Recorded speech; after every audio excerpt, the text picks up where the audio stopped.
নমস্কাৰ নিউজ কেন ষ্টুডিঅ'ত পৰস্মিতা এক ব্ৰেকিং নিউজ দেশত কোভিড সংক্ৰমণ বৃদ্ধিৰ লগে লগে ৰাজ্যলৈ কেন্দ্ৰৰ নিৰ্দেশনা কেন্দ্ৰীয় স্বাস্থ্য সচিব ৰাজেশ ভূষণে মুখ্য সচিবলৈ পত্ৰ লিখি জাৰি কৰিছে নিৰ্দেশনা হুকিয়া হস্পিটেল হোটেলৰ কোঠা কোভিড ৰোগীৰ বাবে সাজু ৰখাৰ নিৰ্দেশ চিকিৎসালয়ৰ আইচিইউৰ বিছনা সাজু ৰখাৰ নিৰ্দেশ দিয়া হৈছে গ্ৰামীণ অঞ্চলত অক্সিজেন আৰু ঔষধ নিয়মীয়াকৰণৰ পৰামৰ্শ হোম আইসোলেশন আৰু কোভিড ৰোগীক নিৰীক্ষণৰ বাবে হুকিয়া বিশেষ দল গঠনৰ পৰামৰ্শ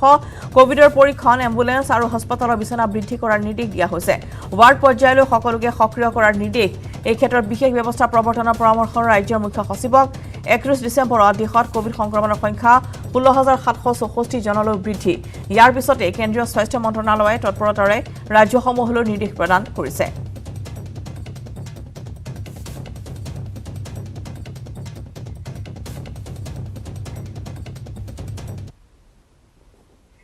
পহিলা জানুৱাৰী দিনটো ৰাজ্যত 150 জন কোভিডত আক্ৰান্ত কামৰূপ মহানগৰত 76 জন কোভিডত আক্ৰান্ত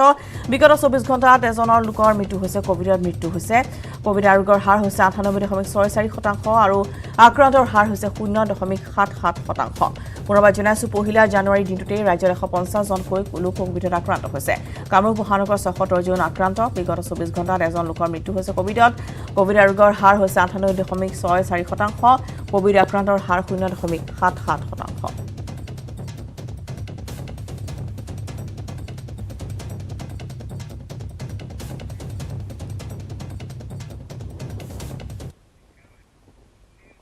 বেজৰ নাকতি খৰ পৰিবহন বিভাগৰ বাহনত নাই বীমা অবিহনে বাহন চলাই আছে পৰিবহন বিভাগে সাধাৰণ জনতাৰ বিৰুদ্ধে অভিযান চলাই চমক লোৱা বিভাগৰ হতাশজনক ছবিখন পোহৰলৈ আহিছে নতুনকৈ ক্ৰয় কৰা কেইবাখনো ইন্টাৰসেপ্টৰ বাহনত নাই বীমা অবিহনে কৰ্তব্যৰত পৰিবহন বিষয়াই ইন্টাৰসেপ্টৰ লগত লৈ চলাইছে অভিযান চৰকাৰৰ নিৰ্ভৰযোগ্য এম পৰিবহন এপছত ফাদিল বিভাগৰ ফুপুলা স্বৰূপ মহানগৰ জিলাৰ ইন্টাৰসেপ্টৰ বাহনৰ নাই বীমা দুখন এখন নহয় অধিকাংশ বাহনতে নাই বীমা প্ৰশ্ন হয় চৰকাৰ আৰু সাধাৰণ জনতাৰ বাবে পৃথক নীতি নেকি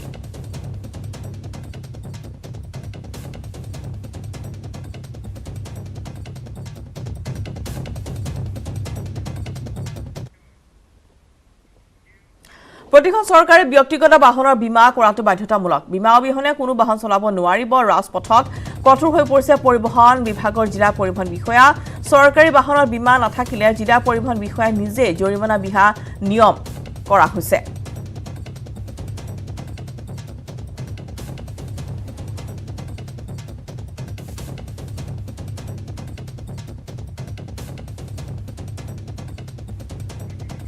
আৰু পাঁচদিনীয়া কাৰ্যসূচীৰ আজি উজনি অসমলৈ মুখ্যমন্ত্ৰী ডক্টৰ হিমন্ত বিশ্ব শৰ্মা কিছু সময়ৰ পিছতে বিশ্বনাথত উপস্থিত হ'ব মুখ্যমন্ত্ৰী ডক্টৰ শৰ্মা আৰু বিশ্বনাথত মাইক্ৰ ফাইনেন্সৰ ঋণ লোৱা মহিলাক প্ৰদান কৰা হ'ব চেক বিশ্বনাথৰ পৰা ধেমাজিলৈ যাব মুখ্যমন্ত্ৰী ধেমাজিতো ঋণ লোৱা মহিলাক প্ৰদান কৰিব চেক ধেমাজিৰ পৰা গৈ দুলীয়াজনত উপস্থিত হ'ব মুখ্যমন্ত্ৰী অইলৰ অতিথিশালাত নিশাটো কটাব মুখ্যমন্ত্ৰী ডক্টৰ শৰ্মাই আৰু সোমবাৰে আৰক্ষী অধীক্ষকৰ সন্মিলনত তেওঁ উপস্থিত থাকিব 5 জানুৱাৰীত ডিব্ৰুগড়ত উপস্থিত হ'ব মুখ্যমন্ত্ৰী আৰু ডিব্ৰুগড়তো ঋণ লোৱা মহিলাসকলক প্ৰদান কৰা হ'ব মাইক্ৰ ফাইনেন্সৰ ঋণ চেক আৰু 6 জানুৱাৰীৰ বিয়লি দিছপুৰলৈ তেওঁ উভতি আহিব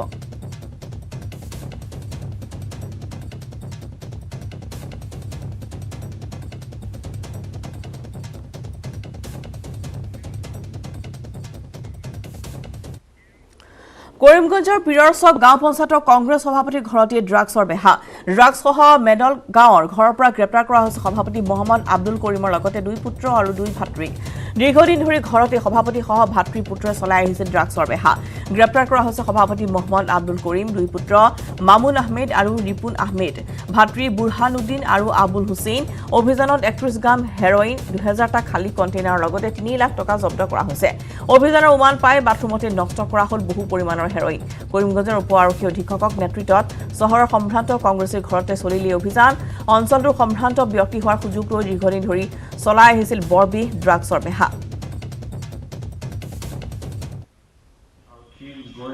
প্ৰায় 11-12 মানত ঘৰটো কৰ্ডন কৰিলোঁ উইটনেছ লৈ যোৱাৰ পিছত তেওঁলোক আধা ঘণ্টামান মাতি আছিলোঁ তেতিয়ালৈকে দৰ্জা খোলা নাই কিন্তু সেই সময়তে আমাৰ CRPF বা আমি শুনা পাইছোঁ ভিতৰত মানুহ চানুহ দৌৰা চৌৰা কৰি আছিলে আৰু বাথৰুমত ফ্লাছ মাৰাত এতিয়া আমি গম পাইছোঁ যে এনেকুৱা লাগিছে যে মানুহকেইজন ভিতৰত ড্ৰাগছখিনি নষ্ট কৰি আছে টোটেল তাতে কেম্পাছটো 3টা ঘৰ আছিল প্ৰতিটা ঘৰতে আমি চাৰ্চ কৰি বৃহৎ পৰিমাণৰ হ'লেও ড্ৰাগছ পালোঁ আৰু টোটেল ড্ৰাগছ আমি পাইছোঁ 31 গ্ৰাম হেৰ'ইন আৰু সৰু যোনটো চিচি থাকে যোনটো ইয়াত ইউজ হয় সেইটো আপোনাৰ 2000তকৈ ওপৰত পাইছোঁ টেমা খালী টেমা আছে ফিল্ডত টেমা আছে আৰু যোনটো আমাৰ হেৰ'ইন চাবোনত আহে আমি এটা চাবোন জব্দ কৰিবলৈ সক্ষম হ'লোঁ কিন্তু আমি ছাছপেক্ট কৰিছোঁ তেওঁলোকে প্ৰায় আৰু 4-5টা চাবোন বাথৰুমৰ পানীত প্লাছ মাৰি দিছে এই সন্দৰ্ভত আমি 5জন মানুহক এৰেষ্ট কৰিছোঁ তেওঁলোক হ'ল মহম্মদ আব্দুল কৰিম তেওঁ তাৰে জিপি প্ৰেছিডেণ্ট এইটো এৰিয়াত এইটো মানে পৰিয়াল তেওঁলোক যিহেতু সমাজত এটা মানে ভাল পজিশ্যনত আছে সেইটো ইউজ কৰি পেলাই তেওঁলোকে বহুত ৰঙিয়া আৰক্ষীৰ জালত পৰিছে 2 ড্ৰাগছ মাফিয়া আৰক্ষী অভিযান চলাই ড্ৰাগছসহ গ্ৰেপ্তাৰ কৰিছে কোৰিয়াৰৰ গাগা আৰু ৰিংকু ৰায়ক ইয়াৰে গাগা আছিল আৰক্ষীৰ মোষ্ট ৱান্টেড অপৰাধী আৰক্ষীৰ অভিযানত 2জনৰ পৰা আৰক্ষী উদ্ধাৰ কৰিছে 22 গ্ৰাম ওজনৰ 7টাকৈ ড্ৰাগছৰ কণ্টেইনাৰ লগতে 2টাকৈ মোবাইল আৰু চিৰিঞ্জসহ নগদ ধন উল্লেখ্য যে পূৰ্বতেও ড্ৰাগছ সৰবৰাহ কৰি আৰক্ষীৰ জালত গ্ৰেপ্তাৰ হৈছিল মোষ্ট ৱান্টেড গাগা কিছুদিন পূৰ্বে জামিন লাভ কৰিয়ে পুনৰ ড্ৰাগছ ব্যৱসায়ত লিপ্ত হৈছিল গাগা শনিবাৰে আৰক্ষীয়ে পুনৰ গ্ৰেপ্তাৰ কৰিছে ড্ৰাগছ সৰবৰাহকাৰী গাগা আৰু ৰিংকু ৰায়ক দুয়ো ড্ৰাগছ মাফিয়াক ৰঙিয়া থানাত মাৰাথান জেৰা অব্যাহত ৰখা হৈছে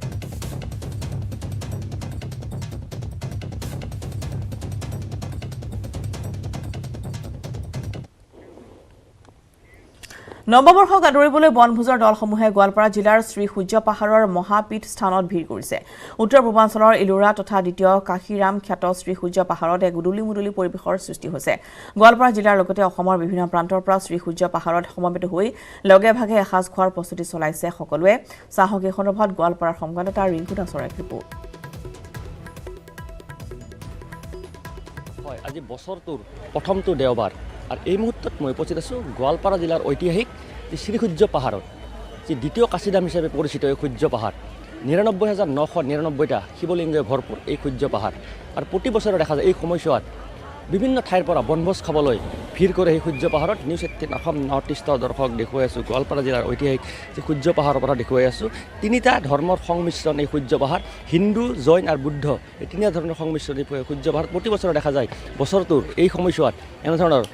বনভোজ খাবলৈ গোৱালপাৰা জিলাৰ লগতে অসমৰ বিভিন্ন প্ৰান্তৰ পৰা এনেধৰণৰ ভিৰ কৰা পৰিলক্ষিত হৈছে এইবাৰ দেখা গৈছে প্ৰায় 500ৰো অধিক লোক আহি পেলাই ইয়াত বনভোজ খাবলৈ ভিৰ কৰা পৰিলক্ষিত দেখো মন্দিৰত গৈ পেলাই তেওঁলোকে পূজা অৰ্চনা কৰা পৰিলক্ষিত হৈছে এক সুন্দৰ দৃশ্য বুলি ক'ব লাগিব এক নান্দনিক দৃশ্য বুলি ক'ব লাগিব বাইদেউ আপোনাৰ কাষত আহিছোঁ ক'ৰ পৰা আহিছে গোৱালপাৰা কেনেকুৱা লাগিছে বিৰাট ধুনীয়া চালো সূৰ্য মন্দিৰ চালো শিৱ মন্দিৰ হনুমান মন্দিৰ আৰু ইফালে জৈন মন্দিৰো আছে প্ৰতি বছৰে আহে ইয়াতে প্ৰতি বছৰে নাহোঁ এইবাৰ আৰু প্ৰথম বছৰ পৰিয়াল আহিছে পৰিয়াল মই বড় বজাৰ কেনেকুৱা লাগিছে ভাল লাগিছে নে কি চালে এতিয়া মন্দিৰ চালোঁ তাৰপিছত জৈন মন্দিৰ চালোঁ বুদ্ধ মন্দিৰ চালোঁ ভাল লাগছে এতিয়া পৰিয়াল সৈতে আহিছে হয় গোটেই ফুৰি নতুন বছৰ শুভেচ্ছা থাকিল থেংক মই গুৱাহাটী কেনেকুৱা লাগিছে খুব ভাল খুব ধুনীয়া প্ৰথমবাৰ আহিছে নে প্ৰথমবাৰ আহিছে তিনিখন লিখা আছে যে সেইখিনি গোটেইখিনি পঢ়িলোঁ হিন্দু ধৰ্ম বৌদ্ধ ধৰ্ম আৰু জৈন ধৰ্ম তিনিটাৰ সংমিশ্ৰণত এই পাহাৰখিনি হৈছে ভিতৰৰ পৰা গম পালোঁ 1 লাখতকৈ একটা কম শিৱলিংগ আছে ইয়াতে 99,999 হয় মন্দিৰ চোৱা হৈ গ'ল চোৱা হ'ল পৰিয়ালৰ সৈতে আহিছে পৰিয়ালৰ সৈতে আহিছে ইয়াতে এসাঁজ খাব আজি খাম নতুন বছৰ শুভেচ্ছা থাকিল আপোনালৈ আপোনালোকলৈ হয় আমি দেখুৱাই আছোঁ গোৱালপাৰা জিলাৰ অসমৰ বিভিন্ন প্ৰান্তৰ পৰা ইয়াত যি বনভোজ খাবলৈ দূৰ দূৰণিৰ পৰা ইয়াত দল আহিছে আৰু সকলোৱে পৰিয়ালৰ সৈতে এসাঁজ খোৱাৰ বাবে এই পুৰণা বছৰক বিদায় দি পেলাই নতুন বছৰক কেনেধৰণে আদৰিবলৈ দেখা গৈছে এক সুন্দৰ পৰিৱেশ বুলি ক'ব লাগিব নান্দনিক দৃশ্য বুলি ক'ব লাগিব গোৱালপাৰা জিলাৰ যি ঐতিহাসিক সূৰ্য পাহাৰ মই পুনৰ কৈছোঁ আজি বছৰটোৰ যি প্ৰথমটো দেওবাৰ এই দেওবাৰে দেখা গৈছে গোৱালপাৰা জিলাৰ যি ঐতিহাসিক সূৰ্য পাহাৰত এক লানি নিচিগা ভিৰ হৈছে গোৱালপাৰা জিলাৰ লগতে অসমৰ বিভিন্ন প্ৰান্তৰ পৰা যি বনভোজকাৰী দল আহি পেলাই এনেধৰণৰ বনভোজ কৰা দেখা পৰিলক্ষিত হৈছে খবৰ আমি নিজাম নিউজ কেনত সময় হৈছে এটি বাণিজ্যিক বিৰতিৰ ওৰিয়াছো বাতৰি মাজলৈ নিজ জন্মভূমিতে এলাগী এগৰাকী বিখ্যাত ব্যক্তি নাম ডক্টৰ ত্ৰিগুণা সেন কৰিমগঞ্জত জন্ম লাভ কৰা বহুগুণী প্ৰতিভা থকা ব্যক্তিগৰাকী এতিয়া ৰাজনৈতিক তথা স্থানীয় নেতৃত্বৰ হেমাহিৰ বাবে অখ্যাত হৈ পৰিল ভাৰতৰ প্ৰাক্তন শিক্ষামন্ত্ৰী আছিল প্ৰয়াত ডক্টৰ ত্ৰিগুণা সেন তেখেতৰ কাৰ্যকালতে প্ৰথমবাৰৰ বাবে ভাৰতৰ প্ৰৱৰ্তন কৰিছিল নতুন শিক্ষানীতি ইয়াৰ পিছতে যাদৱপুৰ বিশ্ববিদ্যালয়ৰ প্ৰথমগৰাকী উপাচাৰ্য হোৱাৰ লগতে বেনাৰস হিন্দু বিশ্ববিদ্যালয়ৰো উপাচাৰ্য হৈছিল 1965 চনত ভাৰত চৰকাৰৰ ফালৰ ফালৰ পৰা তেওঁক পদ্মভূষণৰ সন্মানো দিয়া হয় পিছে 1967 চনত তেওঁক ত্ৰিপুৰাৰ পৰা ৰাজ্যসভাৰ সাংসদ হিচাপে মনোনীত কৰা হয় 1905 চনত অবিভক্ত ভাৰতৰ সিলেটত থকা বৰ্তমান ভাৰতৰ কৰিমগঞ্জ জিলাৰ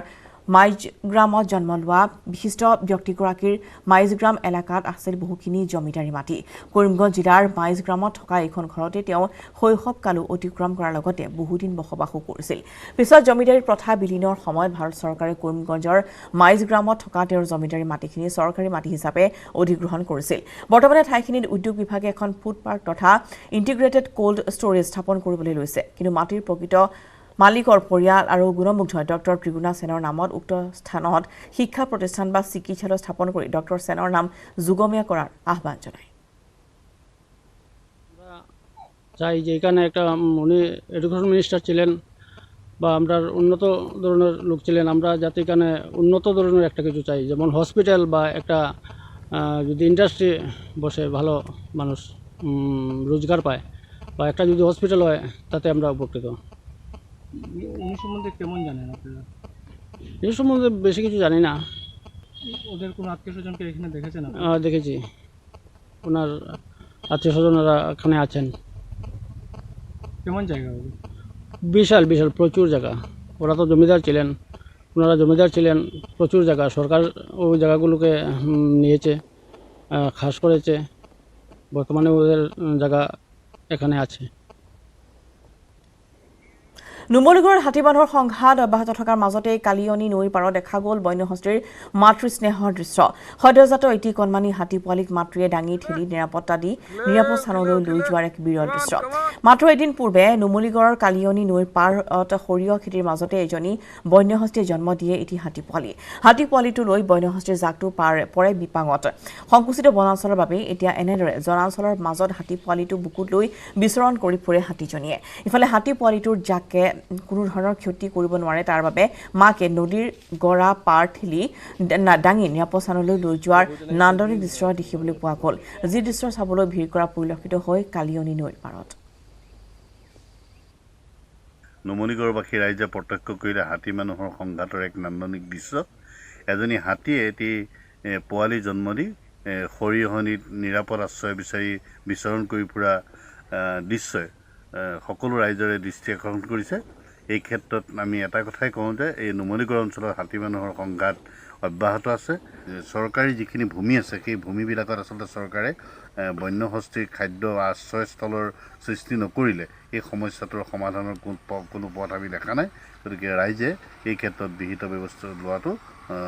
ৰাইজে কামনা কৰিছে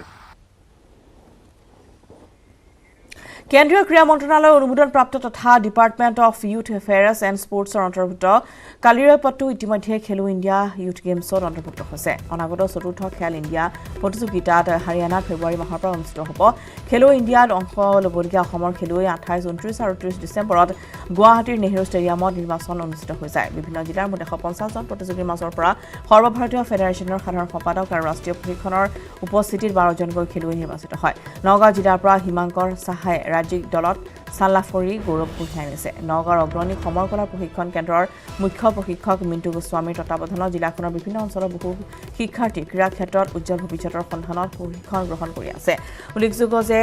কালৰীয়াপাট্টু সমৰ কলাৰ খেল ইণ্ডিয়াত অসমে প্ৰথমবাৰৰ বাবে অংশগ্ৰহণ কৰিব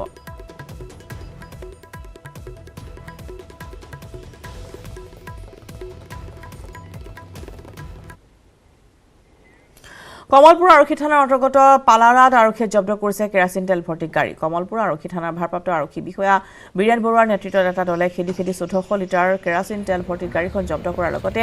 2 তেল সৰবৰাহকাৰীক গ্ৰেপ্তাৰ কৰিছে দুটা দুয়ো শহীদুল আৰু বাহাৰুল কেৰাচিন তেলখিনি পালাৰাস্থিত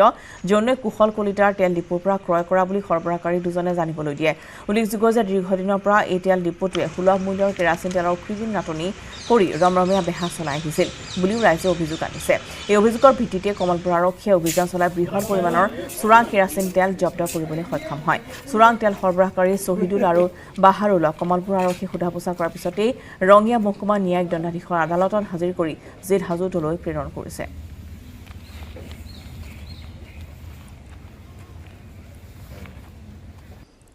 যোৱাকালি আমি খবৰ এটা পাইছিলোঁ যে হিঙাৰাৰ ওচৰত এখন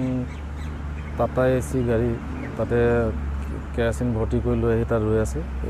তাৰপিছত আমি খবৰটো পোৱাৰ পিছতে এটা আমাৰ থানাৰ পৰা পাৰ্টি তাতে গৈ গাড়ীখন পাই তাতে দুজন মানুহ লগ পালে, শহীদুল্লাহ আৰু বাহাৰুল। তেওঁলোকক সোধপোছ কৰোঁতে তেওঁলোকে কোনো তেনেকুৱা আমাক নথিপত্ৰ দেখুৱাব নোৱাৰিলে। তাৰপিছত গাড়ীখন আমি থানাত আনি তেল ড্ৰামবিলাক চেক কৰি পেলাই তাত প্ৰায় 1400 লিটাৰ তেল আমি কেৰাচিন তেল পাওঁ। তো এই সংক্ৰান্তে আমি এতিয়া এটা কেছ লৈছোঁ। কেছ লৈ পেলাই আমি পৰৱৰ্তী ব্যৱস্থাখিনি। বজাৰ মূল্য কিমান হ'ব? ইয়াৰ বজাৰ মূল্য আনুমানিক 70,000 75,000 এনেকুৱা হ'ব। কেৰাচিনখিনি ক'ত নিব গৈ আছে? একচুৱেলি এইটো এতিয়া তেওঁলোকে আমাক কোৱা নাই, মানে হয়তো তেওঁলোকে বিভিন্ন জেগাত বিক্ৰী কৰিলে হয়, ব্লেক মাৰ্কেটত।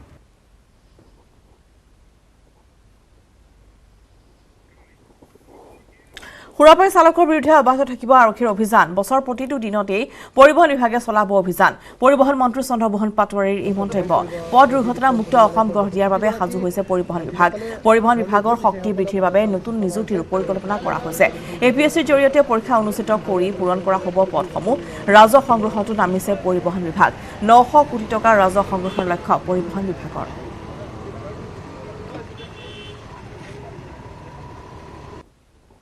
মাননীয় মুখ্যমন্ত্ৰীৰ যিটো ৰাইজৰ প্ৰতি তেখেতে আহ্বান জনাইছিল আৰু সেই আহ্বানৰ সঁহাৰি অসমৰ ৰাইজে জনাইছে আৰু অসমৰ ৰাইজক আৰু আপোনাসকল আমাৰ সকলো মিডিয়া হাউচকে আমি ধন্যবাদ দিছোঁ যে এইখিনি বতৰা গাড়ী মটৰ চলোৱাৰ যিখিনি নিয়ম,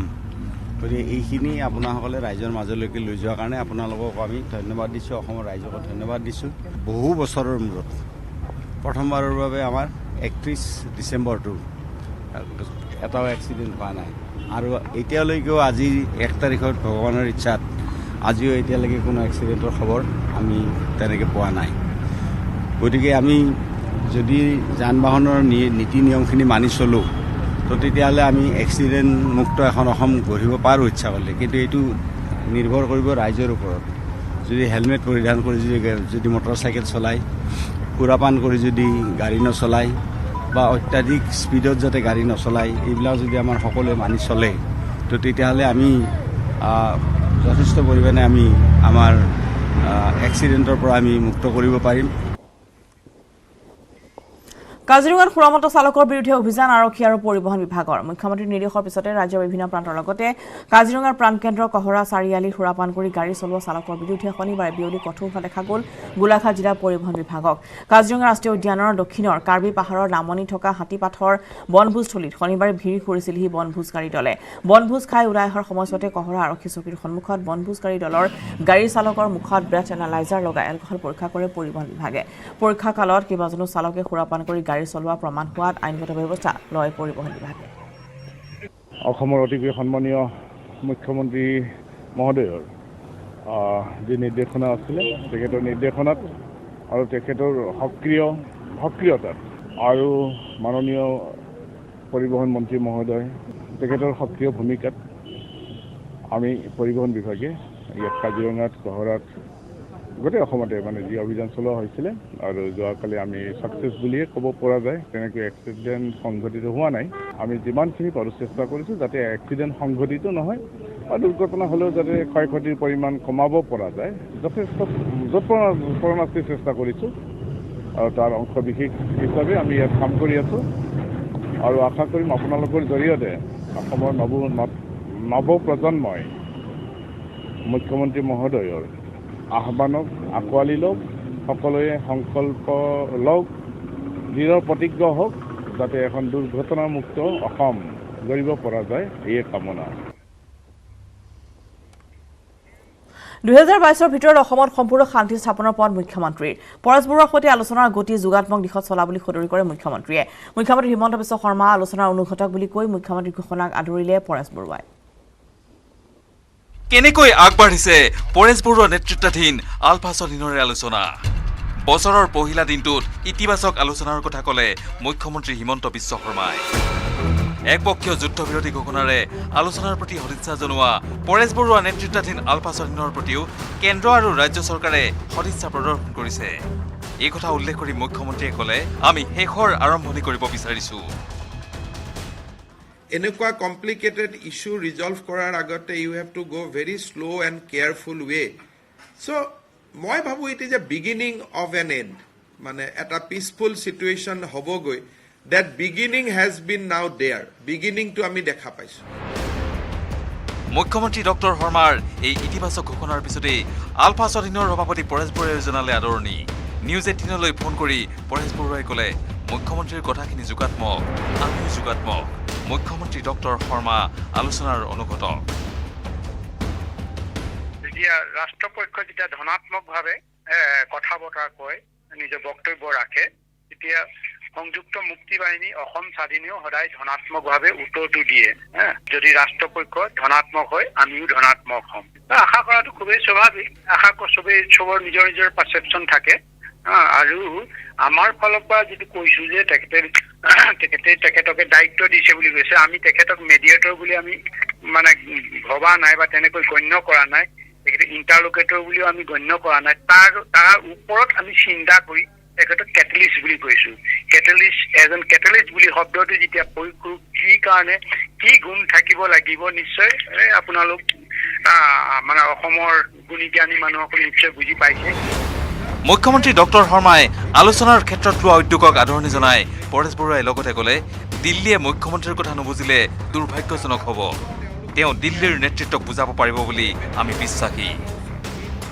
এই বিষয়টো এই জ্বলন্ত বিষয়টো যে সমাধান কৰিব লাগে দূৰ হৈছে যে সমাধান কৰিব নোৱাৰিলে অসমৰ কি অৱস্থা হয় কথাটো নিশ্চয় বুজি পাইছে আৰু তাৰ পৰিপ্ৰেক্ষিতে যে তেখেতে বুজাব পাৰিব গভৰ্ণমেণ্ট অফ ইণ্ডিয়া যিসকল মুৰব্বী আছে নীতি নিৰ্ধাৰণ মানে কেবিনেট আছে এই কেবিনেটৰ থকা ব্যক্তিসকলক বুজাব পাৰিব বুলি আমাৰ এটা দৃঢ় বিশ্বাস আছে যিহেতু কি তেখেত এজন অভিজ্ঞ ৰাজনীতিবিদ জ্ঞানী মানে বুদ্ধিয়ক অতিকৈ মানে অতিপাত ইণ্টেলিজেন্স এজন ৰাজনীতি নেতা আৰু নিশ্চয় এই যে জটিল সমস্যা নিউজখনৰ পৰা এটা বিদায় লোৱাৰ নমস্কাৰ